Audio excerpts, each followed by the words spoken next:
Muchas personas cultas sentían grandes temores ante la marcha progresiva de la herejía, y todos estaban de acuerdo en que el cisma papal era un escándalo, al que era preciso poner fin sin dilaciones. Los más profundos pensadores creían que la lección que se deducía de los sucesos contemporáneos era que el patronato papal, de que tanto se había abusado en Aviñón, debía en adelante someterse a algún sistema de intervención regular mediante los concilios de la Iglesia. Así se reunieron los concilios de Pisa, de Constanza y de Pavía y de Basilea. El movimiento que había empezado entre los teólogos terminaba excitando el interés de los políticos. Los problemas a discutir pronto rebasaron el conflicto primitivo de los dos papas rivales, cada uno de ellos apoyado en una obediencia distinta y ninguno de ellos dispuesto a ceder al otro. Y como los problemas eran numerosos y difíciles, los concurrentes al concilio fueron cada vez más representativos e importantes, de manera que las asambleas de Constanza y Basilea tuvieron pronto el aire de ser no tanto reuniones de teólogos como congresos de políticos y diplomáticos reunidos para el arreglo de los asuntos europeos. El concilio de cardenales convocado en Pisa en 1409 no fue capaz siquiera de poner fin al cisma. En lugar de conseguir que la sede papal quedase vacante, avergonzó a Europa con 3 papas en competencia en lugar de 2. Fue un mérito de la más amplia y más representativa Asamblea de Constanza, 1414, haber conseguido la deposición de 2 papas y obtenido la abdicación del tercero. El cisma había terminado. Por fin la sede papal estaba vacante.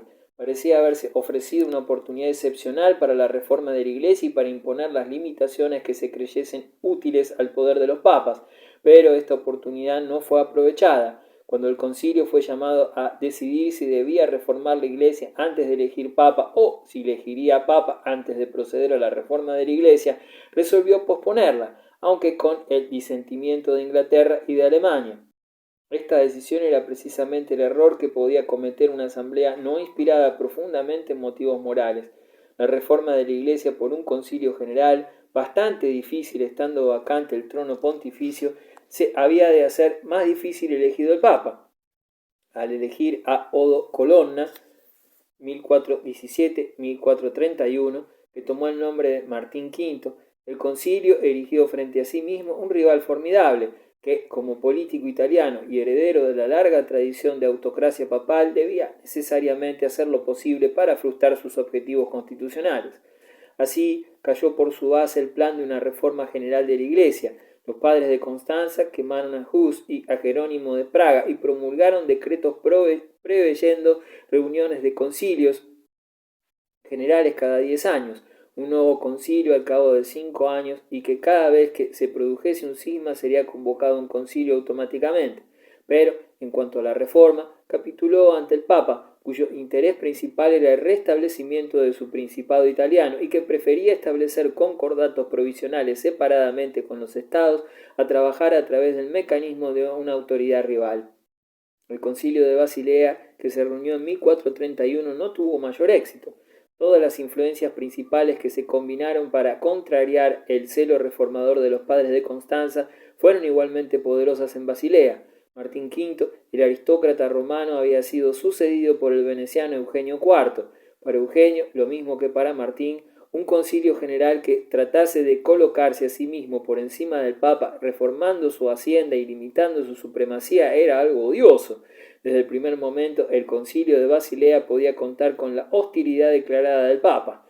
Además, aunque los padres de Basilea no se dividieron como en el concilio anterior en naciones, como lo era más fácil para el bajo clero afirmar su influencia y plantear un plan de reforma radical, el espíritu nacional de Europa era tan fuerte en 1431 como lo había sido en 1417.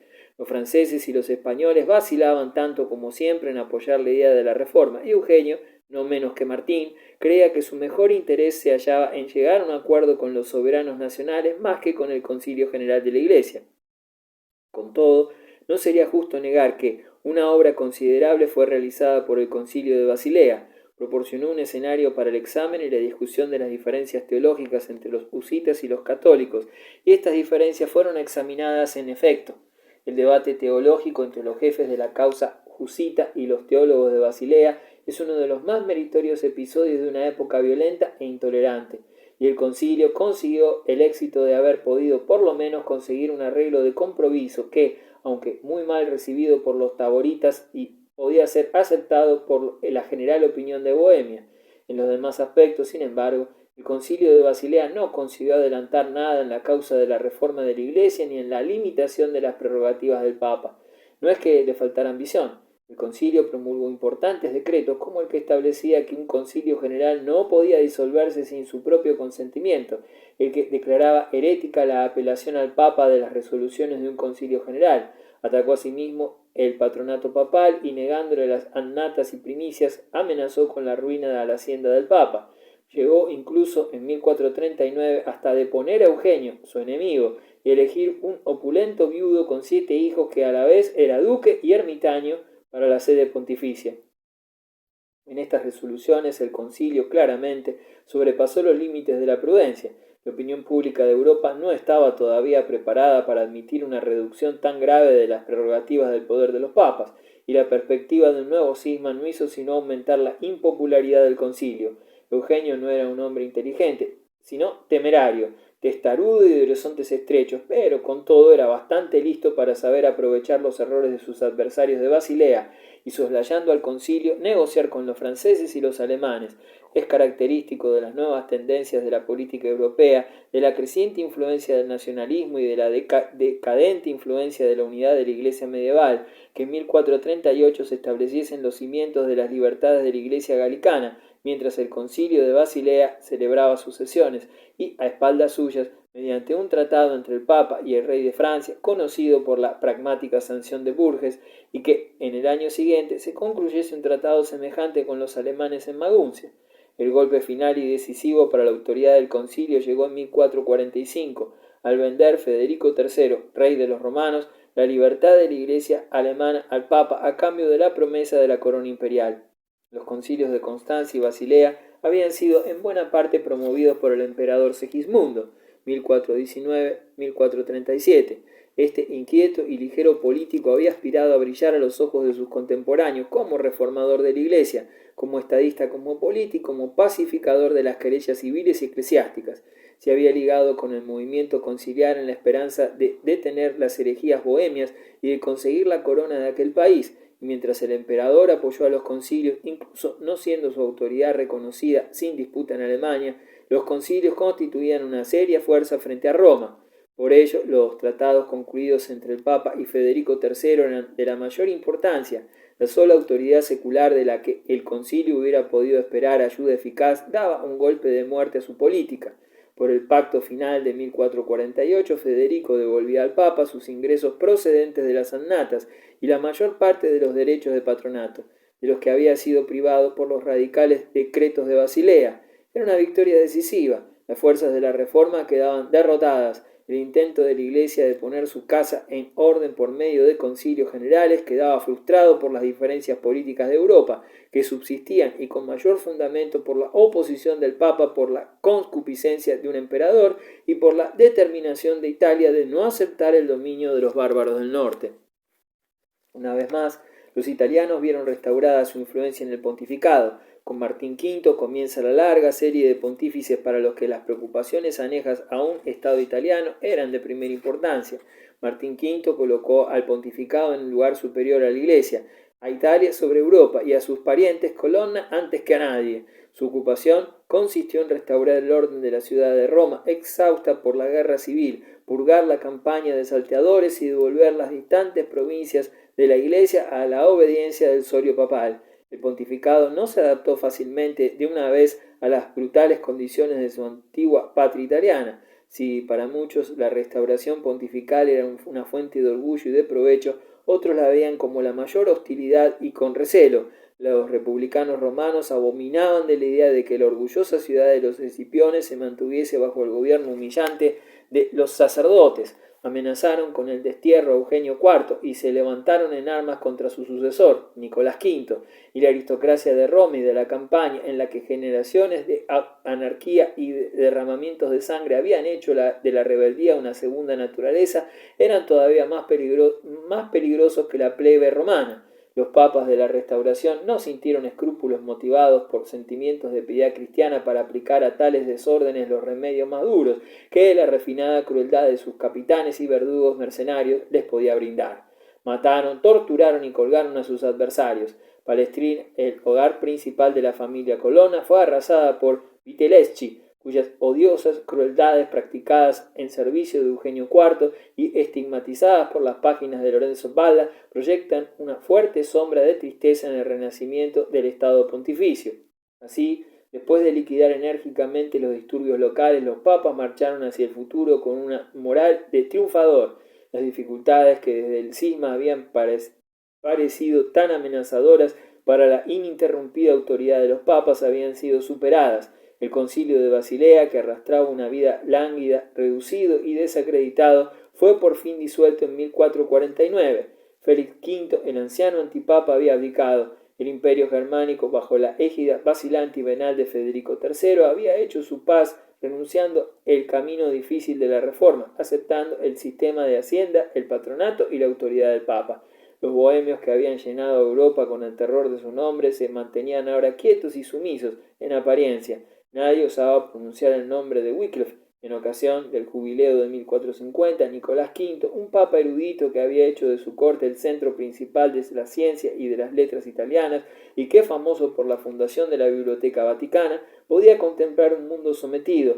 Era el año en que el español Torquemada publicaba su famoso tratado, Summa contra hostes ecclesiae, que resumía la réplica ortodoxa contra todos los errores que habían afligido la comunidad cristiana. El formidable ataque contra la fortaleza del poderío papal había sido rechazado decisivamente. Pocos hubieran podido vaticinar que, medio siglo después, el ataque se renovaría en mayor escala, con fuerzas multiplicadas y con resultados fatales para la unidad de la Iglesia latina.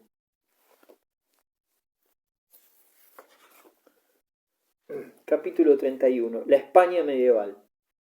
La historia de España durante la Edad Media es la de un país en el que se enfrentan y se ven obligados a luchar largamente por el predominio, a pesar de sus intereses y mutuas influencias y atracción, dos civilizaciones, una cristiana en religión y celtibérica, romana y visigótica en raza, la otra musulmana, árabe y bereber. De esta contienda, que se cerró tan solo cuando en 1492, el año del descubrimiento de América, Fernando e Isabel conquistaron el pequeño estado de Granada, los cristianos salieron victoriosos. Los judíos y más tarde los moriscos fueron arrojados de España por un singular acto de intolerancia que tanto debe atribuirse al fanatismo del populacho cristiano como al de la reina. El país se vio privado de la parte de su población que era más apta para impulsar inteligentemente el progreso en la satisfacción de sus necesidades materiales, quedando despejado el camino para el predominio indiscutido de la Iglesia católica. Esta fue la preparatio evangélica para un gran periodo de conquista y de colonización, durante el cual las armas de España se emplearon en el Viejo y en el Nuevo Mundo para la defensa y la propagación de la fe romana y de la íntima asociación de la política real con la intolerancia religiosa, es de lo que algunos están dispuestos a derivar la decadencia y la caída del Imperio español. Durante más de 250 años, 755-1032, los emires y califas de la dinastía omeya administraron desde su populosa capital de Córdoba un estado que apreciaba los valores y poseía los refinamientos de la vida civilizada. El viajero del siglo X que se dirigía a Córdoba atravesaba un país con señales múltiples de un gobierno progresivo que cuidaba de impulsar la agricultura, el arroz y la caña de azúcar en campos regados por ingenieros árabes, obreros trabajando el vidrio, el marfil y el cuero, escribas que habían sustituido el pergamino por el papel. Al entrar en la capital se asombraban de la excentricidad oriental que necesitaba 900 baños públicos para refrescar el cuerpo y 400 mezquitas para la elevación del espíritu.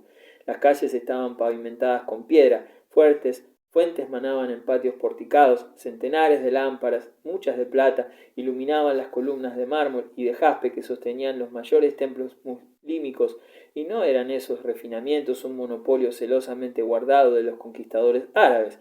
Entre los súbditos del califa había numerosas comunidades cristianas pertenecientes a la raza conquistada que estaban autorizadas, mediante el pago de tributos, a multiplicarse y prosperar bajo el signo de la media luna.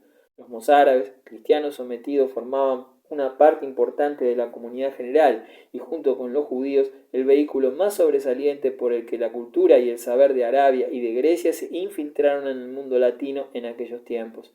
En el siglo X Europa conoció las matemáticas árabes porque un monje eminente que llegó a la sede de San Pedro con el nombre de Silvestre II, en que cambió el suyo de Herberto, había visitado los monasterios de Cataluña, la marca hispánica del Imperio Carolingio, especialmente el de Ripoll, en donde la ciencia árabe era estudiada y en donde sus condes, sometidos a veces a Córdoba, lo mismo que los demás pequeños estados cristianos del norte, enviaban embajadas en las que figuraban obispos cristianos al califa de Córdoba, las cuales volvían con libros preciosos que eran luego estudiados en los cenobios catalanes.